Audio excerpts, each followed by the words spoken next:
અમદાવાદના રોડ પર પાનની પિચકારી મારનારાઓ સાવધાન થઈ જજો, કારણ કે આજે એક જ દિવસમાં 135 લોકો સામે કાર્યવાહી કરી દંડ વસૂલાયો છે. નમસ્કાર, હું છું આપની સાથે કાવ્ય શાહ અને તમે જોઈ રહ્યા છો ન્યૂ ગુજરાતી ન્યૂઝ. અમદાવાદમાં રોડ પર પાનની પિચકારી મારનારા સાવધાન રહે છે.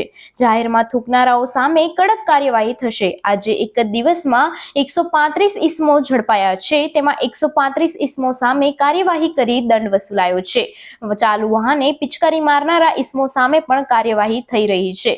સીસીટીવીના આધારે વાહન નંબર મેળવી ઈ મેમો અપાયો છે, જેમાં સોલિડ વેસ્ટ મેનેજમેન્ટ વિભાગ દ્વારા કાર્યવાહી કરાઈ છે. તેમાં 135 ઇસમો સામે કાર્યવાહી કરી ₹15,210 નો દંડ વસૂલાયો છે. તેમાં સૌથી વધુ પશ્ચિમ ઝોનમાં પિચકારી મારતા પકડાયા છે, જેમાં પશ્ચિમ ઝોનમાં 35, દક્ષિણ ઝોનમાં 29 ઇસમો ઝડપાયા છે તથા ઉત્તર ઝોનમાં 24 અને પૂર્વ ઝોનમાં 14 પકડાયા છે. હવે પાનની પિચકારી મારનારા સામે કડક કાર્યવાહી કરાઈ રહી છે. સીસીટીવીના આધારે 135 ઇસમોને મેમો ફટકાર્યો છે, જેમાં મેમો બાદ રિક્ષા ચાલકો પણ એલર્ટ થયા છે.